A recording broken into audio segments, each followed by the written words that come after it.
श्री कृष्ण कहते हैं कि एक बुद्धिमान और मूर्ख के बीच सिर्फ सोच का फर्क होता है। जिसका कर्म सात्विक होगा उसका निर्णय भी बेहतर होगा और वह मनुष्य परिणाम को लेकर भावनाओं में नहीं उलझता।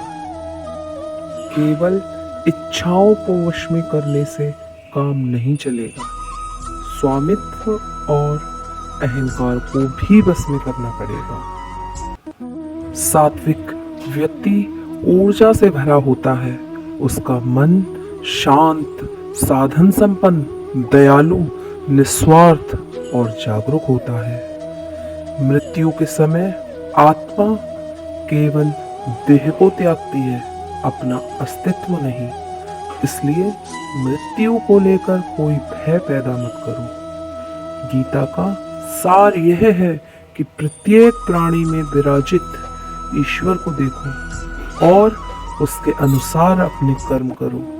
गीता कोई आज्ञा की पुस्तक नहीं बल्कि विकल्पों की पुस्तक है। जब मनुष्य सांसारिक विषयों के बारे में सोचता है तो आसक्ति आ जाती है, आसक्ति से इच्छा उत्पन्न होती है, इच्छा से वासना उत्पन्न होती है, वासना से क्रोध के बादल उमड़ पड़ते हैं। जो मनुष्य मेरे प्रिय हैं उनको मौत का भय नहीं रहता।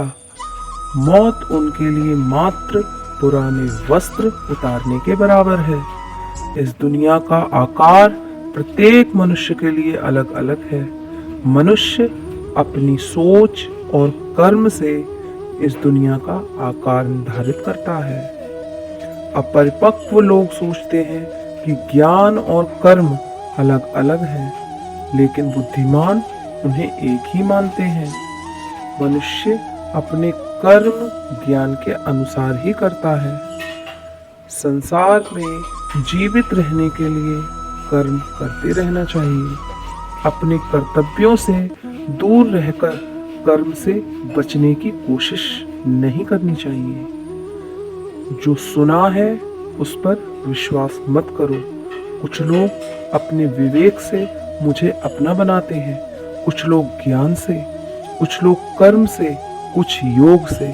तुम मुझे किस रूप में प्राप्त करना चाहते हो ये पूरी तरह तुम्हारे ऊपर है। तुम मुझे जिस रूप में बुलाओगे मैं उस रूप में हाजिर हो जाऊंगा। तुम मेरे प्रति सदा चौकस रहो, मेरी उपासना करो, अपने हर एक काम के लिए मेरा स्मरण करो। मैं वादा करता हूँ तुम मेरे प्रिय बने रहोगे। जो लोग अपनी आत्मा से भली भांति परिचित हैं वे इंद्रियों पर पूरी तरह से नियंत्रण रखते हैं।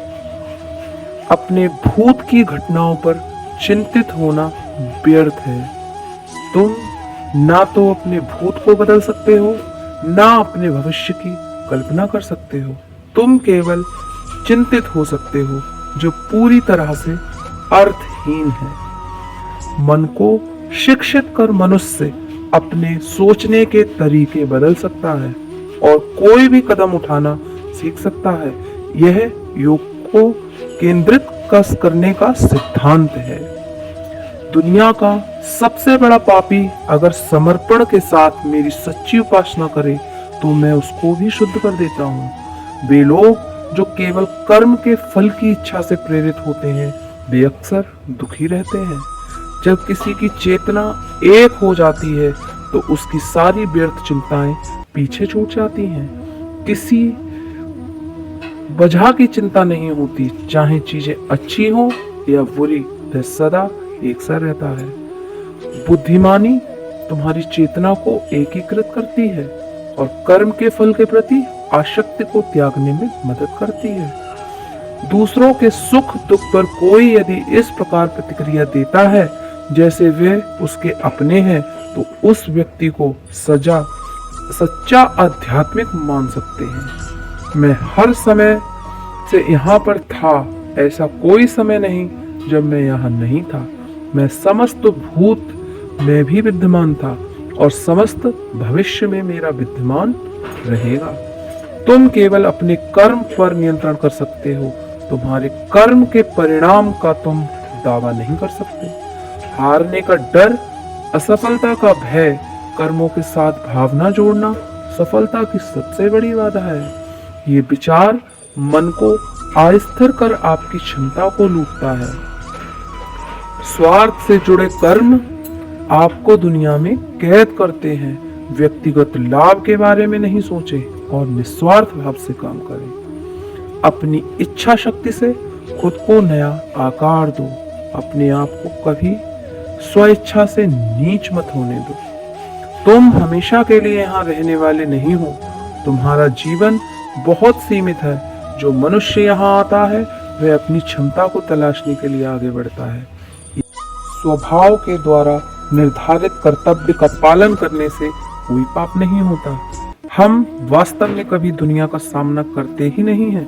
यहाँ रहकर हम जो भी अनुभव करते हैं वे हमारी इंद्रियां हैं। मैं सर्वनाश कर सकता हूँ, मेरे रुकने की वजह मेरे भक्त हैं। जिस दिन मेरे भक्त मर जाएंगे मैं सर्वनाश कर दूंगा।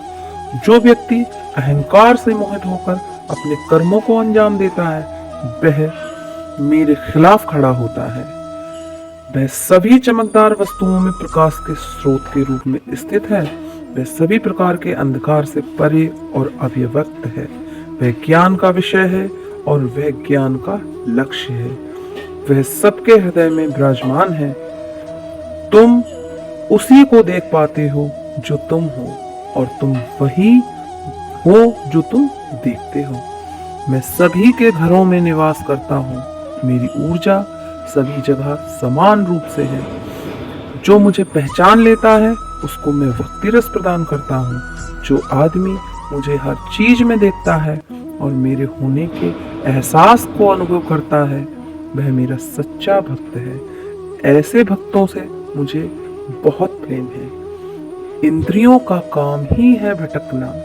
जब कोई मनुष्य अपना मन उनके पीछे छोड़ देता है तो समझ लीजिए कि उसने छेद वाली नाव में सवारी शुरू कर दी है जिसका डूबना तय है। ऐसा कोई नहीं है जिसका सदियों से अस्तित्व है और ना ही ऐसा कोई है जिसका सदियों बाद अस्तित्व रहेगा। यहाँ कुछ भी स्थायी नहीं है। वह मनुष्य जिसने घृणा को त्याग दिया, जो सभी प्राणियों के साथ समान व्यवहार करता है, जो सुख और दुख दर्द की पीड़ा से अप्रभावित है, जिसके अंदर करुणा भरी हुई है और मन शांत है, उसने सही मायने में मुझे प्राप्त कर लिया है। यही वह मनुष्य है जिसको मैं सबसे अधिक पसंद करता हूँ। इस विशाल संसार में तुमको केवल कर्म करने की छूट है। इसके अतिरिक्त फल की इच्छा और स्वार्थ सब निरर्थक है। यह सोचकर कभी किसी का काम की शुरुआत मत करो कि इसका तुमको कोई फल मिलेगा। बिना किसी लालसा के कर्म करो। इस धरती पर आने के बाद आपका मुख्य उद्देश्य यहाँ से मुक्ति होना है।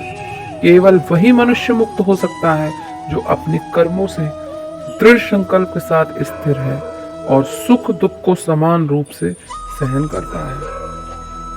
जो मनुष्य अपनी आत्मा की बात सुन सकता है वह मुझसे बात कर सकता है और देख भी सकता है। अपने सभी कर्मों को कृष्ण पर केंद्रित होकर करो। आसक्ति को त्याग दो। सफलता और असफलता को एक समान दृष्टि के साथ देखो, क्योंकि आध्यात्मिकता का अर्थ ही होता है संभाव। एक उपहार तब शुद्ध होता है जब उसको सच्चे दिल से सही व्यक्ति को सही समय पर दिया जाता है और बदले में कोई दूसरी उम्मीद नहीं करते हैं। कड़े संघर्ष के बाद प्राप्त होने वाला सुख जिसने आपके दुखों का अंत किया है, ऐसे संघर्ष का पहला कदम आपको कड़वे जहर के समान लगता है और अंत में आपको अमृत की प्राप्ति होती है। इस तरह का सुख केवल मन की शांति से प्राप्त हो सकता है। जब तुम शुरुआत करोगे तो स्वाभाविक रूप से तुमको असफलता मिल सकती है। कई बार तुमको गिरना भी पड़ सकता है, लेकिन इसका मतलब यह नहीं कि तुम उस काम को करना छोड़ दो। एक समय आएगा जब तुम परिपूर्ण हो जाओगे और तुम्हारे सभी काम सफल हो जाएंगे। इस काम में मैं हमेशा तुम्हारे साथ खड़ा रहूंगा। मैं तुम्हारे हर छोटे बड़े कर्म में साथ दूंगा। तुम्हारा जो दिल करे उसको करो, लेकिन नम्रता और सरलता के साथ करना, अहंकार के साथ नहीं। मन बड़ा चंचल है, इसलिए अपने मन को स्थिर रखो, उसको कभी व्यथित मत होने दो। आपने जो कुछ भी किया वह आपके साथ एक दाग की तरह चलेगा, इसलिए अपने कर्म में शुद्धि लाओ। बुरे विचार मन को दुखी और परेशान कर सकते हैं, लेकिन जब आप कृष्ण में विश्वास करते हैं तो कृष्ण स्वयं आपकी सब परेशानियां दूर करने आते हैं। मैंने अभी तक तुम्हारे शरण में आने के प्रस्ताव को स्वीकार नहीं किया, क्योंकि तुमने अभी तक पूर्ण रूप से समर्पण नहीं किया है। मैं हर दिल को एक मंदिर की तरह देखता हूँ।